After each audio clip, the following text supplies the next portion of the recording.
Sociology എന്ന word derive ചെയ്തിരിക്കുന്നത് Latin വേർഡിൽ നിന്നും ഗ്രീക്ക് വേർഡിൽ നിന്നുമാണ്.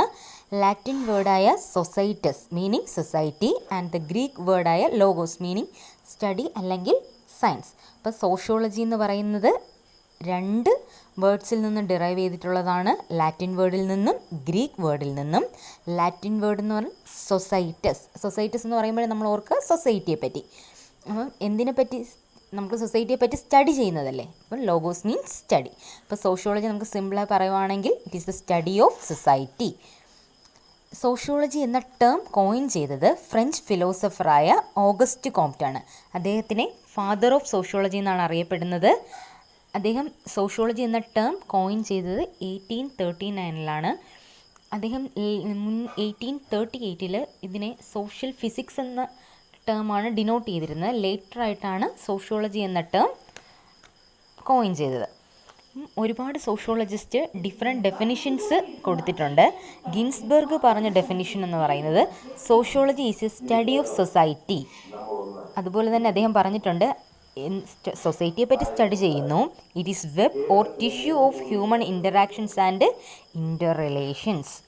ഹ്യൂമൻ ഇൻ്ററാക്ഷൻസിൻ്റെയും ഇൻ്റർ റിലേഷൻസിൻ്റെയും ഒരു വെബാണ്.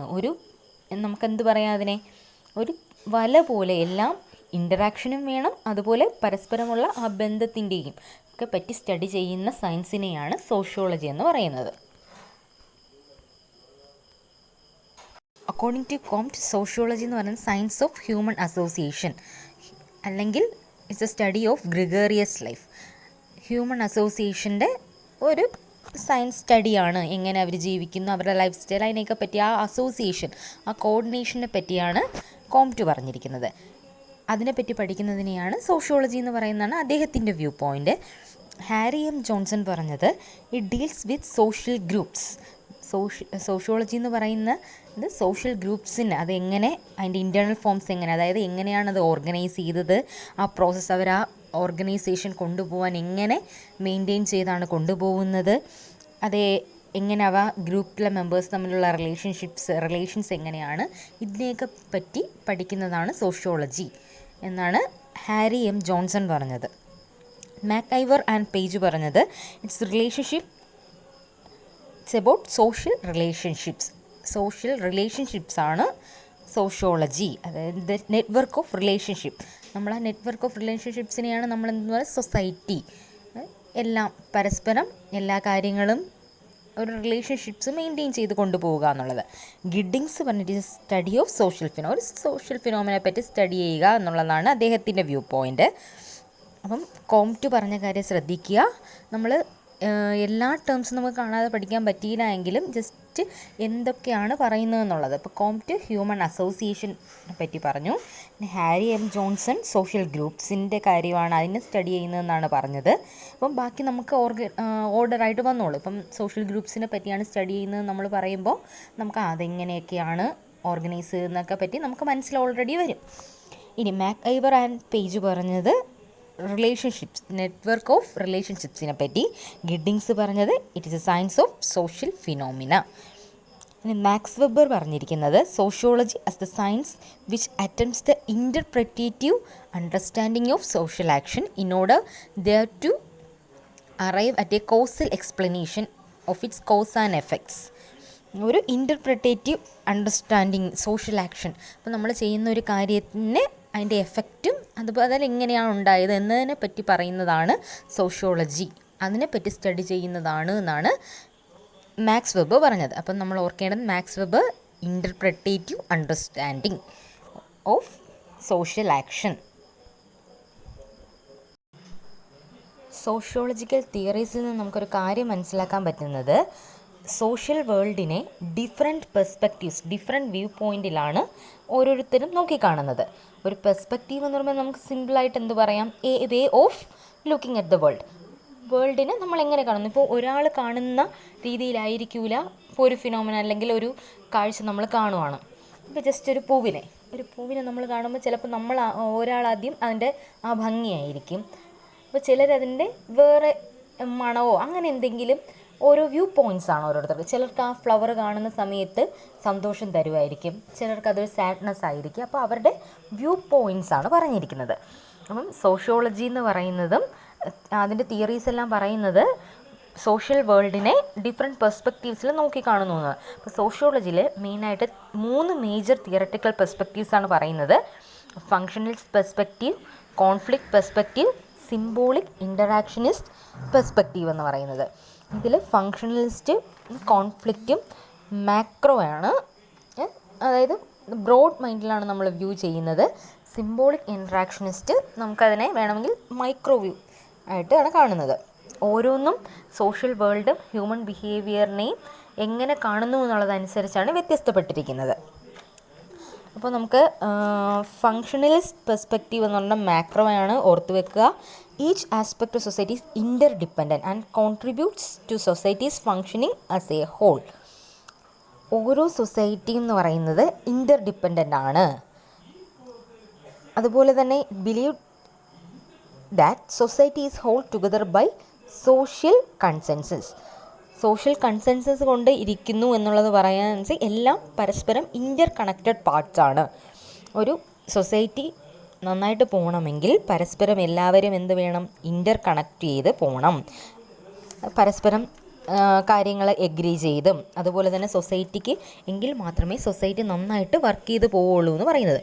അപ്പോൾ ഫങ്ഷണലിസ്റ്റ് പെർസ്പെക്റ്റീവ് കൂടുതലും Herbert Spencer, Emile Durkheim, Talcott Parson, Robert Merton ഇവരുടെ വർക്കുകളിലാണ് കാണുന്നത്. അപ്പോൾ ഫങ്ഷണലിസം അനുസരിച്ച് നമുക്ക് വേണമെങ്കിൽ പറയാം society is a system of inter connected parts that work together in harmony to maintain a state of balance and social equilibrium for the whole. അപ്പോൾ functionalist view ചെയ്യുന്നതെന്ന് പറഞ്ഞാൽ സൊസൈറ്റി എന്ന് പറയുന്നത് പരസ്പരം ഇൻ്റർ കണക്ട് ചെയ്തിരിക്കും. എന്തിന് ഇൻ്റർ കണക്ട് ചെയ്ത് അവർ ജീവിക്കുന്നു? ഒരു ഹാർമോണിയസ് ലൈഫ്. അപ്പം പരസ്പരം നമ്മളെല്ലാം എഗ്രി ചെയ്തൊക്കെ പോകുന്ന സമയത്ത് അവിടെ വഴക്കൊന്നും ഉണ്ടാവത്തില്ല. അപ്പോൾ ഒരു സ്റ്റേറ്റ് ഓഫ് ബാലൻസ് മെയിൻറ്റെയിൻ ചെയ്ത് കൊണ്ടുപോകാൻ പറ്റും. അങ്ങനെ സൊസൈറ്റി ഇക്വിലിബ്രിയം മെയിൻറ്റെയിൻ ചെയ്തുകൊണ്ട് ഒരു സന്തുലനാവസ്ഥ അവിടെ കാണും. അപ്പോൾ നമുക്കൊന്നൊരു ഇത് പറയുകയാണെങ്കിൽ ഫാമിലി എന്തൊക്കെ പ്രൊവൈഡ് ചെയ്യുന്നു? Provides a context of reproducing, nurturing, socialising children. അതിന് എഡ്യൂക്കേഷൻ എന്ത് ഓഫർ ചെയ്യും നമുക്ക്? Society skill, knowledge, culture to it use. അപ്പോൾ അങ്ങനെ ഓരോന്നും ഓരോ കാര്യവും കൊടുക്കുന്നുണ്ട്. അതുപോലെ തന്നെ ഫങ്ഷണൽസ് പെർസ്പെക്റ്റീവ് ചെയ്യുന്ന കാര്യം എന്ന് പറയുന്നത് inter connectedness of society by focusing on how each part influences and is influenced by other parts. ഓരോ പാർട്ടും എങ്ങനെ ഇൻഫ്ലുവൻസ് ചെയ്യുന്നു, അല്ലെങ്കിൽ ഈ പാർട്ട് മറ്റേതിനെ എങ്ങനെ എന്ത് ചെയ്യുന്നു, ഇൻഫ്ലുവൻസ് ചെയ്തു എന്നുള്ള കാര്യമൊക്കെ പറയുന്നുണ്ട്. അപ്പോൾ ഡർഖൈം ഇതിനെ വ്യൂ ചെയ്തിരിക്കുന്നത് 2 ഫോംസിലാണ്. മെക്കാനിക്കൽ സോളിഡാരിറ്റി എന്നും ഓർഗാനിക് സോളിഡാരിറ്റി എന്നും വ്യൂ ചെയ്യുന്നുണ്ട്. അപ്പോൾ എമൈൽ ഡർഖൈം സോഷ്യൽ കൺസെൻസസ്, ഒരു ഇക്വിലിബ്രിയം, കൺസെൻസസ് മീൻസ് ഒരു ഇക്വിലിബ്രിയം മെയിൻറ്റെയിൻ ചെയ്ത് കൊണ്ടുപോകണമെങ്കിൽ അദ്ദേഹം 2 ഫോംസാണ് പറഞ്ഞത് മെയിൻറ്റെയിൻ ചെയ്ത് കൊണ്ടുപോകുന്നതിന്. മെക്കാനിക്കൽ സോളിഡാരിറ്റിയും അതുപോലെ തന്നെ ഓർഗാനിക് സോളിഡാരിറ്റിയും. മെക്കാനിക്കൽ സോളിഡാരിറ്റി എന്ന് പറഞ്ഞു കഴിഞ്ഞാൽ സിമിലർ, ഒരേപോലത്തെ വാല്യൂസ്, ഒരേ belief, similar types of work, അങ്ങനെയൊക്കെ ആണെങ്കിൽ ആ ഫോം ഓഫ് കൊഹിഷനെ നമുക്ക് മെക്കാനിക്കൽ സോളിഡാരിറ്റി ആ ഫോമിൽ നിന്ന് പറയാം. അതായത് കൂടുതലും നമ്മുടെ ട്രഡീഷണൽ സൊസൈറ്റീസിലൊക്കെയാണ്, സിമ്പിൾ സൊസൈറ്റീസിലാണ് കൂടുതലായിട്ടും മെക്കാനിക്കൽ സോളിഡാരിറ്റി കാണപ്പെടുന്നത്. ഇനി ഓർഗാനിക് സോളിഡാരിറ്റി എന്ന് പറയുന്നത് ഇൻ്റർ ഡിപ്പെൻഡൻറ്റ് ബട്ട് ഹോൾഡ് വേരിങ്. അപ്പം ഇൻ്റർ ഡിപ്പെൻഡൻ്റ് ആയിരിക്കും. അപ്പോൾ നമ്മൾ ഫങ്ഷണലിസ്റ്റ് പറയുന്നതേ ഇൻ്റർ ഡിപ്പെൻഡൻ്റ് ആണ്. പക്ഷേ ഇവിടെ ഒരു വ്യത്യാസം വരുന്നതെന്ന് പറഞ്ഞാൽ വാല്യൂസും ബിലീഫ്സും എല്ലാം ഡിഫറെൻ്റ് ആയിരിക്കും. അതുപോലെ തന്നെ അവർ ഡിഫറെൻറ്റ് ടൈപ്സ് വർക്കായിരിക്കും ചെയ്യുന്നത്. നമ്മുടെ ഇൻഡസ്ട്രിയലൈസ്ഡ്, അതായത് നമ്മുടെ അർബൻ സൊസൈറ്റീസിലൊക്കെ കാണപ്പെടുന്നത്. അപ്പോൾ മെക്കാനിക്കൽ സോളിഡാരിറ്റി ട്രഡീഷണൽ സൊസൈറ്റീസിലാണ് ഒക്കർ ചെയ്യുന്നത്, ഓർഗാനിക് സോളിഡാരിറ്റി അർബൻ സൊസൈറ്റീസിൽ. അപ്പം ആ ഒരു വ്യത്യാസം മറക്കരുത്. മെക്കാനിക്കൽ സോളിഡാരിറ്റി എന്ന് പറയുന്നത് ട്രഡീഷണൽ സൊസൈറ്റീസിൽ ഒക്കർ ചെയ്യുന്നതാണ്. ഓർഗാനിക് സോളിഡാരിറ്റി എന്ന് പറയുന്നത് ഇൻഡസ്ട്രിയലൈസ്ഡ്, അതായത് കോംപ്ലക്സ് സൊസൈറ്റീസിൽ അവിടെ വ്യത്യസ്തമായിട്ടുള്ള ബിലീഫ്സ് ആയിരിക്കും, അതുപോലെ തന്നെ വാല്യൂസ് വ്യത്യസ്തമായിരിക്കും. പക്ഷേ പീപ്പിൾ ആ സൊസൈറ്റിയിൽ എങ്ങനെ ഒരു സോഷ്യൽ കൊഹിഷൻ ഉണ്ടാകുന്നതെന്ന് പറയുന്നതും അവർക്ക് എല്ലാം വ്യത്യസ്തമാണെങ്കിലും ഒരു ഇൻ്റർ ഡിപ്പെൻഡൻറ്റ് കാണും എന്നുള്ളത്. അതുപോലെ തന്നെ അദ്ദേഹം വേറൊരു 2 functionalist use the terms functional എന്നും ഡിസ്ഫങ്ഷണൽ എന്നും നമ്മുടെ സൊസൈറ്റിയിലെ എലമെൻസിനെല്ലാം പറയാൻ വേണ്ടി 2 ടേംസ് ഡിനോട്ട് ചെയ്യുന്നുണ്ട്, ഫങ്ഷണൽ ആൻഡ് ഡിസ്ഫങ്ഷണൽ എന്നുള്ളത്. ഫങ്ഷണലിസ്റ്റ് 2 ടേംസ് പറയുന്നുണ്ട്, ഫങ്ഷണൽ ആൻഡ് ഡിസ്ഫങ്ഷണൽ എന്നുള്ളത്. Elements of society are functional വരണമെങ്കിൽ, ഒരു സൊസൈറ്റി ഫങ്ഷണൽ ആയിരിക്കണമെങ്കിൽ അവിടെ എന്തായിരിക്കണം? സോഷ്യൽ സ്റ്റെബിലിറ്റി മെയിൻറ്റെയിൻ ചെയ്തുകൊണ്ട് ഒരു സന്തുലന അവസ്ഥ കാണണം. ഇനി സോഷ്യൽ സ്റ്റെബിലിറ്റിയെ എന്ത് ചെയ്യുന്നത്? ഡിസ്റപ്റ്റ് ചെയ്യുന്ന, സ്റ്റെബിലിറ്റിയെ നശിപ്പിക്കുന്നതിനെ ഡിസ്ഫങ്ഷണൽ എന്ന് പറയാം നമുക്ക്. അപ്പം അങ്ങനെ ഫങ്ഷണലിസ്റ്റ് നേരത്തെ എമൈൽ ഡാർക്കിയും പറഞ്ഞിട്ട് മെക്കാനിക്കൽ സോളിഡാരിറ്റി ഓർക്കുക. അതുപോലെ തന്നെ വേറൊരു വ്യൂ പോയിൻറ്റ്സ് ഉണ്ട്, ഫങ്ഷണൽ ആൻഡ് ഡിസ്ഫങ്ഷണൽ എന്നുള്ളത്. അതുപോലെ തന്നെ നമ്മളീ പറഞ്ഞ ഫങ്ഷണലിസ്റ്റ് ഇൻ്റർ കണക്റ്റഡ് സൊസൈറ്റിയെ എങ്ങനെ ഇൻഫ്ലുവൻസ് ചെയ്യുന്നു എന്നുള്ള കാര്യം ഒരു എക്സാമ്പിൾ രീതിയിൽ പറയുകയാണെങ്കിൽ, the increase in single parent and dual error families. അപ്പം വീട്ടിൽ ഒരാൾ ജോലിക്ക് പോയി ഏൺ ചെയ്യുന്നത് അല്ലെങ്കിൽ 2 പാർട്ട്നേഴ്സ് പോകുന്നത്, ഇതെല്ലാം നമുക്ക് എന്ത് ചെയ്യാൻ പറ്റും? Has contributed number of children who are failing in school because parents have become less available to supervise their children's homework as a result of changes in technology. അപ്പം ടെക്നോളജിയുടെ ചേഞ്ചസ് കാരണം കോളേജസ് കൂടുതൽ ടെക്നിക്കൽ പ്രോഗ്രാംസ് യൂസ് ചെയ്യുന്നുണ്ട്. അതുപോലെ തന്നെ പിന്നത്തെ technological അഡ്വാൻസ്മെൻറ്റും എല്ലാമാണ് അതിനകത്ത് പറയുന്നത്. ഇൻ്റർ കണക്റ്റഡ്നെസ്സെ പറ്റി പറയുന്നത്, എങ്ങനെ ഇൻഫ്ലുവൻസ് ചെയ്യുന്നു എന്നുള്ളത്. പിന്നത്തെ ടെക്നോളജീസൊക്കെ വളർച്ച പ്രാപിച്ചതോടുകൂടി കോളേജസ് കൂടുതൽ ടെക്നിക്കൽ പ്രോഗ്രാംസ് കൊണ്ടുവരുന്നുണ്ട്. അതുപോലെ തന്നെ ഈവനിങ് കോളേജസ് അങ്ങനെയുള്ള കാര്യങ്ങൾ വരുന്നുണ്ട്. അപ്പം വീട്ടിൽ അഡൾട്ട്സ് ഉണ്ടെങ്കിൽ അവർക്ക് വേണമെങ്കിൽ എന്ത് ചെയ്യാൻ പറ്റും? പുതിയ ലേണിംഗ് സ്കിൽസ് വർക്ക് പ്ലേസിലൊക്കെ പഠിക്കാം, അതിൽ ഈവനിങ് കോളേജസിൽ പോവാം. അപ്പം വേറൊരു പ്രത്യേകത increasing number of women in the work forces. അപ്പം വർക്ക് ഫോഴ്സിൽ വിമൻ്റെ വളർച്ച കൂടുന്നു. അവർക്ക് വേണ്ടി തന്നെ ഒരുപാട് സോഷ്യൽ പോളിസീസ് വരുന്നുണ്ട്. സെക്ഷൽ ഹരാസ്മെൻറ്റ് ആണെങ്കിൽ അല്ലെങ്കിൽ ജോബ് ഡിസ്ക്രിമിനേഷനൊക്കെ എതിരായിട്ട് കുറേ പോളിസീസൊക്കെ വരുന്നുണ്ട്. അപ്പോൾ ഇതെല്ലാം പറയുന്നത് ഫങ്ഷണൽ പെർസ്പെക്റ്റീവ് എംഫസൈസ് ചെയ്യുന്നത് ഇൻ്റർ connectedness of society by focusing on how each part influence, എങ്ങനെ ഓരോ പാർട്ടും ഇൻഫ്ലുവൻസ് ചെയ്യുന്നു, and is influenced by other parts. അതുപോലെ തന്നെ ഇൻഫ്ലുവൻസ്ഡ് ബൈ അതർ പാർട്സ്, അത് ഓർക്കുക. ഇനി റോബർട്ട് കെ മെർട്ടൺ ഹ്യൂമൻ ഫങ്ഷൻസിനെ 2ആയിട്ട് ഡിവൈഡ് ചെയ്തിട്ടുണ്ട്. അദ്ദേഹം ഹ്യൂമൻ ഫങ്ഷൻസിനെയാണ് ഡിവൈഡ് ചെയ്തിട്ടുള്ളത്. മാനിഫെസ്റ്റ് ആൻഡ് ലാറ്റൻറ്റ് ഫങ്ഷൻസ് എന്ന് പറഞ്ഞ് 2ആയിട്ട് റോബർട്ട് കെ മെർട്ടൺ ഡിവൈഡ് ചെയ്തിട്ടുണ്ട് ഹ്യൂമൻ ഫങ്ഷൻസിനെ.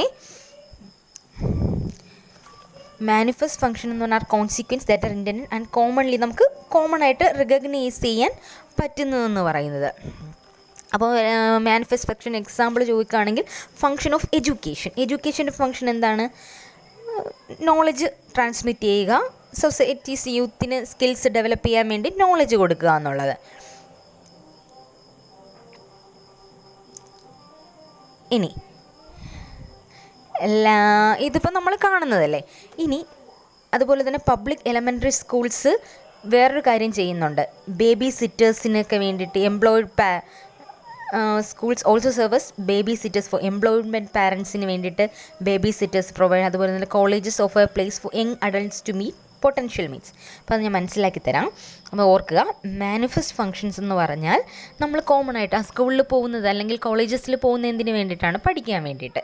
അപ്പോൾ അത് നമ്മുടെ നോർമലി റിക്കഗ്നൈസ്ഡ് ആയിട്ട്. എന്നാൽ ഇതിനകത്ത് തന്നെ ഹിഡൻ ആയിട്ട് കിടക്കുന്ന അൺഇൻറ്റഡ് ആയിട്ട് അല്ലെങ്കിൽ ഹിഡൻ ആയിട്ട് കിടക്കുന്ന കോൺസിക്വൻസസ് ഉണ്ട്. അതിനെയാണ് ലേറ്റൻറ്റ് ഫങ്ഷൻസ് എന്ന് പറയുന്നത്. ഇപ്പം നമ്മൾ പുറമേ നോക്കുമ്പോൾ കോളേജിൽ പോകുന്നത് പഠിക്കാൻ, നോളജ് ട്രാൻസ്മിറ്റ് ചെയ്യാൻ വേണ്ടി. എന്നാൽ ഇതിനകത്ത് കാണുന്ന ഒരു കാര്യം എന്ന് പറയുന്നത് ഇപ്പോൾ യങ് അഡൾട്ട്സ് ഫ്രണ്ട്സിനെ മീറ്റ് ചെയ്യാൻ വേണ്ടി പോകുന്നതായിരിക്കും. അത് ഇതിനകത്ത് ഹിഡൻ ആയിട്ട് വരുന്ന കാര്യം, അൺഇൻറ്റഡ് ആയിട്ടുള്ളതാണ്. അതുപോലെ തന്നെ എംപ്ലോയിഡ് പാരൻസ് ഒക്കെ ഉണ്ടെങ്കിൽ കുഞ്ഞുങ്ങളെ സ്കൂളിൽ എലിമെൻ്ററി സ്കൂൾസിലൊക്കെ വിടുന്നതെന്ന് പറഞ്ഞാൽ അവർക്ക് കുറേ നേരം, ഇപ്പോൾ രാവിലെ തൊട്ട് വൈകുന്നേരം വരെ സ്കൂളിൽ അത്രയും നോക്കിക്കോളും, സ്കൂളുകാരാണ് നോക്കുന്നത്. അപ്പം അങ്ങനെ ഹിഡൻ ആയിട്ടുള്ളത് ഫങ്ഷൻസും ഉണ്ട്. അപ്പോൾ അതാണ് manifest functions and latent functions എന്ന് പറയുന്നത്. അപ്പോൾ ഇത് ഫങ്ഷണൽ പെർസ്പെക്റ്റീവിൽ വ്യൂ ചെയ്യുന്നതാണ്. എന്നാൽ ഇതിൽ തന്നെ ഒരു കാര്യം പറയുന്നുണ്ട്, ക്രിറ്റിസിസംസ്. എന്ത് കാര്യങ്ങൾ വന്നാലും നമ്മൾ ക്രിറ്റിസിസം കൂടെ ഓർത്ത് വെക്കുക. Functionalist criticise for neglecting the negative functions. അപ്പോൾ ഇതെല്ലാം നമ്മൾ പറഞ്ഞതും പോസിറ്റീവ് കാര്യങ്ങളെ പറ്റിയാണ്. എല്ലാവരും ഒരേപോലെ സെയിം ബിലീഫ് ഷെയർ ചെയ്യുന്നു, സെയിം കാര്യങ്ങളാണ് ഷെയർ ചെയ്യുന്നത്, പരസ്പരം അവരൊന്നിനും അടികൂടുന്നില്ല എന്നൊക്കെയുള്ള കാര്യങ്ങൾ. അപ്പോൾ അതാണ് ഒരു ക്രിറ്റിസിസം എന്ന് പറഞ്ഞാൽ. നെഗറ്റീവ് ഫങ്ഷൻസിനെ അവർ പറഞ്ഞിട്ടില്ല. അതുപോലെ തന്നെ it is unable to explain social change. Social ചേഞ്ചിനെ പറ്റി പറയുന്നില്ല. നടക്കുന്ന കാര്യങ്ങൾ ചേഞ്ച് ചെയ്യുന്നതിനെ പറ്റിയൊന്നും പറഞ്ഞില്ല. അവരെല്ലാം പറഞ്ഞിരിക്കും so entirely on social or equilibrium. കൂടുതലും സൊസൈറ്റിയുടെ ഇക്വിലിബ്രിയത്തിനെ പറ്റി, അതിൻ്റെ സോഷ്യൽ ചേഞ്ചിനെ പറ്റി പറഞ്ഞിട്ടില്ല. പ്രസൻറ്റ് ഫങ്ഷനെ പറ്റി, social life in relation to the present and not the past functions, അതിന് മുന്നേയുള്ള ഫങ്ഷൻസിനെ പറ്റിയൊന്നും ഫങ്ഷണലിസ്റ്റുകാർ പറഞ്ഞിട്ടില്ല. അപ്പോൾ ഇതിൽ ഓർത്തിരിക്കേണ്ട കാര്യങ്ങൾ, മെയിനായിട്ട് ഓർക്കേണ്ടത് ഫങ്ഷണലിസ്റ്റ് പെർസ്പെക്റ്റീവ് പറയുമ്പോൾ മാക്രോ പെർസ്പെക്റ്റീവാണ്. അതിനകത്ത് വരുന്ന കാര്യങ്ങൾ ഏതൊക്കെ തിയറിസ്റ്റാണ് വരുന്നത്? Herbert Spencer, Emile Durkheim, Robert K Merton, Talcott Parson. അപ്പം ഇനിയും തിയറിസ്റ്റുകളുണ്ട്. മെയിനായിട്ട് നമ്മൾ ഇവരെ ഓർത്ത് വെച്ചേക്കുക. ഇതിൽ Emile Durkheim mechanical solidarity, organic സോളിഡാരിറ്റിയെ പറ്റി പറഞ്ഞിട്ടുണ്ട്. മെക്കാനിക്കൽ സോളിഡാരിറ്റി എന്ന് പറയുന്നത് ട്രഡീഷണൽ, ഓർഗാനിക് സോളിഡാരിറ്റി എന്ന് പറയുന്നത് നമ്മുടെ മോഡേൺ അർബൻ സൊസൈറ്റി. അതുപോലെ തന്നെ ഫങ്ഷണൽ ആൻഡ് ഡിസ്ഫങ്ഷണൽ എന്നൊരു കാര്യമുണ്ട്. മെർട്ടൺ ഹ്യൂമൻ ഫങ്ഷൻസിനെ രണ്ടായിട്ട് ഡിവൈഡ് ചെയ്തിട്ടുണ്ട്. മാനിഫെസ്റ്റ് ഫങ്ഷൻസ് എന്നും ലാറ്റൻറ്റ് ഫങ്ഷൻസ് എന്നും. കോൺഫ്ലിക്റ്റ് പെർസ്പെക്റ്റീവ് പറയുകയാണെങ്കിൽ മാക്രോസ് പെർസ്പെക്റ്റീവാണ്. കോൺഫ്ലിക്റ്റ് പെർസ്പെക്റ്റീവ് സൊസൈറ്റിയെ ഡിഫറെൻറ്റ് ഗ്രൂപ്പ്സ് ഓഫ് ഇൻട്രസ്റ്റ്, നമ്മൾ നേരത്തെ ഫങ്ഷണൽസ് പറഞ്ഞതുപോലെ സെയിം ഇതായിരിക്കും. എന്നാൽ ഇവിടെ കോൺഫ്ലിക്റ്റ് ആണെങ്കിൽ ഡിഫറെൻറ്റ് ഗ്രൂപ്പ്സും ആയിരിക്കും, അവർ ഡിഫറെൻറ്റ് ഇൻട്രസ്റ്റും ആയിരിക്കും. പരസ്പരം കോമ്പീറ്റ് ചെയ്യുന്നു പവറിനും റിസോഴ്സസിന് വേണ്ടി, ഇപ്പോൾ വെൽത്തിനൊക്കെ വേണ്ടി കോമ്പീറ്റ് ചെയ്യുന്നു. ഈ കോൺഫ്ലിക്റ്റ് പെർസ്പെക്റ്റീവ് ഒറിജിൻ ചെയ്തത് നമുക്ക് കാൾ മാർക്സിൻ്റെ വർക്ക്സിൽ നിന്നാണ് കൂടുതലായിട്ട് മനസ്സിലാക്കാൻ പറ്റുന്നത്. അദ്ദേഹമാണ് ഈ 2 ക്ലാസ്സസായിട്ട് സൊസൈറ്റി ഡിവൈഡ് ചെയ്തിട്ടുണ്ട്. എക്കണോമിക് ഡെവലപ്മെൻറ്റിനനുസരിച്ച് 2 ക്ലാസ്സസായിട്ട് പീപ്പിൾ ഡിവൈഡ് ചെയ്തിട്ടുണ്ട്. ബൂർഷ്വാസി ആൻഡ് പ്രോളിറ്ററേറ്റ് എന്ന്. Bourgeoisie means the owners of the means of production. അതായത് എക്കണോമിക് ഡെവലപ്മെൻറ്റ് വെൽത്തിനനുസരിച്ചാണ് പറയുന്നത്. ഒരു വിഭാഗം പ്രൊഡക്ഷൻ ഓൺ ചെയ്യുന്ന ആൾക്കാരും, പ്രോളിറ്ററേറ്റ് എന്ന് പറയുന്നത് ഹു ഏൺ ദ വേജസ്, ഇപ്പം ഓണേഴ്സിൽ നിന്ന് വേജസ് വാങ്ങുന്നവർ. നമുക്ക് സൊസൈറ്റിയുടെ ഡിവിഷൻ മൊത്തത്തിലായിട്ട് 2 ബ്രോഡ് ക്ലാസ്സായിട്ട്, ഇപ്പോൾ ഹാവ്സ് ആൻഡ് ഹാവ് നോട്ട്സ്, ഉള്ളവരും ഇല്ലാത്തവരും. നമ്മൾ റിച്ച് ആൻഡ് പുവർ എന്ന് പറയുന്നത് അതിപ്പോൾ നമ്മൾ പറയുന്നതാണ്. എന്നാൽ സൊസൈറ്റിയെ ഡിവൈഡ് ചെയ്തിരിക്കുന്ന ഹാവ്സ് ആൻഡ് ഹാവ് നോട്ട്സ് എന്ന് പറഞ്ഞാൽ. കാൾ മാർക്സ് വേറൊരു കോൺസെപ്റ്റ് അതിൽ പറയുന്നുണ്ട്, ഡയലക്റ്റിക്കൽ മെറ്റീരിയലിസം. ഇപ്പോൾ കോൺഫ്ലിക്റ്റ് തിയറിയിൽ കുറേ കാര്യങ്ങൾ ഈ സീറൈറ്റ് മിൽസിൻ്റെതാണ് എലൈറ്റ് കോൺഫ്ലിക്റ്റ്. അദ്ദേഹത്തിനെയാണ് founder of modern conflict theory. ഇപ്പോൾ പെർസ്പെക്റ്റീവിനെ ഞാൻ ജസ്റ്റ് ഒന്ന് പറഞ്ഞതേ ഉള്ളൂ. ഇനി കോൺഫ്ലിക്റ്റ് തിയറി വരുന്ന സമയത്ത് നമുക്കതിനകത്ത് റാൻഡാൽ കോളിൻസിൻ്റെ കാര്യം, ഡാരൻഡോഫിൻ്റെ കാര്യം ഒക്കെ പറയുന്നുണ്ട്. ഓക്കെ, അപ്പോൾ നമ്മളിവിടെ ഓർത്തിരിക്കേണ്ട കോൺഫ്ലിക്റ്റ് പെർസ്പെക്റ്റീവ് എന്ന് പറയുന്നത് ഡിഫറെൻറ്റ് ഗ്രൂപ്പ്സ് ഓഫ് ഇൻട്രസ്റ്റ് ഉള്ള പീപ്പിൾ, അതായത് പരസ്പരം കോമ്പീറ്റ് ചെയ്യുന്നത്. എന്തിനൊക്കെ വേണ്ടിയാണ് കോമ്പീറ്റ് ചെയ്യുന്നതെന്ന് പറഞ്ഞാൽ പവറിനും റിസോഴ്സസിനും വേണ്ടി അവർ കോമ്പീറ്റ് ചെയ്യുന്നു എന്നതാണ്. സിംബോളിക് ഇൻട്രാക്ഷനിസ്റ്റ് പെർസ്പെക്റ്റീവ്, അതിനെ സിംബോളിക് ഇൻട്രാക്ഷനിസം എന്ന് നമുക്ക് പറയാം. സോഷ്യോളജിസ്റ്റ് ഇതിനെ കൺസിഡർ ചെയ്യുന്നത് symbols and details of everyday life, what these symbols mean and how people interact with each other. അപ്പം സിമ്പിൾസ് വെച്ച് നമ്മുടെ ഡേ ടു ഡേ ലൈഫിൽ നടക്കുന്ന കാര്യങ്ങൾ സിമ്പിൾസ് വെച്ച് ഇൻറ്ററാക്ട് ചെയ്യുന്നത്, സിമ്പിളായിട്ട് പറയുന്നെങ്കിൽ അങ്ങനെയാണ്. ഇപ്പം നമ്മളൊരു ഇപ്പം മാരേജിൻ്റെ കാര്യം എടുക്കുകയാണ്, അല്ലെങ്കിൽ റിങ് എക്സ്ചേഞ്ച്. അപ്പോൾ ആ റിങ് എന്ന് പറയുന്നത് എൻഗേജ്ഡ് ആയി എന്ന് കാണിക്കുന്നതാണ്. അപ്പോൾ സിമ്പിൾസ് ഉപയോഗിച്ച് ഇൻറ്ററാക്ട് ചെയ്യുന്നതിനെ പറ്റിയാണ് പറയുന്നത്. മൈക്രോ സോഷ്യോളജിക്കൽ പെർസ്പെക്റ്റീവാണ്. ഏർലി സോഷ്യോളജിസ്റ്റും ഫിലോസഫേഴ്സുമായ George Simmel, Charles Cooley, George Herbert Mead, Erving Goffman എല്ലാം സിംബോളിക് ഇൻട്രാക്ഷനിസ്റ്റ് പെർസ്പെക്റ്റീവിൽ ഒരുപാട് കാര്യങ്ങൾ പറഞ്ഞിട്ടുണ്ട്. ഈ പെർസ്പെക്റ്റീവിൽ പറയുന്ന കാര്യം people attach meaning to symbols. നമ്മളൊക്കെയാണ് എന്ത് ചെയ്യുന്നത്, ഓരോ സിമ്പിൾസ് മീനിങ് കൊടുക്കുന്നത്. നേരത്തെ റിങ്ങിൻ്റെ കാര്യം പറയുന്നത് പോലെ അതിപ്പം നമ്മൾ കൊടുക്കുന്ന മീനിങ്സ് ആണ് അതിന് വേണ്ടിയിട്ട്. And then they act according to the subject. എന്നിട്ട് നമ്മുടെ ഇഷ്ടത്തിനനുസരിച്ച് ഇപ്പം റിങ് എക്സ്ചേഞ്ച്, ആ റിങ് നമുക്ക് വേണമെങ്കിൽ നോർമലി അതൊരു റിങ്ങായിട്ട് കൺസിഡർ ചെയ്യാം. പക്ഷെ നമ്മൾ ആ ഇൻ്റർപ്രറ്റ് ചെയ്യുന്നത് എങ്ങനെയാണ്, എൻഗേജ്ഡ് ആയി എന്നുള്ള കാര്യം. അപ്പോൾ അതാണ് സിംബോളിക് ഇൻ്ററാക്ഷനിസ്റ്റ് പെർസ്പെക്റ്റീവിൽ പറയുന്ന കാര്യം. ഹ്യൂമൻ ബീയിങ്സ് ഇങ്ങനെ ഒരു സിമ്പിൾസ് ഉപയോഗിച്ച് പീപ്പിൾ അറ്റാച്ച് മീനിങ് നമ്മൾ മനസ്സിലാക്കുന്നു എന്നുള്ളതാണ്. അപ്പോൾ ഇതിൻ്റെ ഡീറ്റെയിൽസ് അടുത്ത ഇതിൽ പറയാം. കുറേ കൂടെ ഇതിനകത്ത് ഇലാബറേറ്റ് ചെയ്ത് പറയേണ്ട കാര്യങ്ങളൊക്കെ ഉണ്ട്.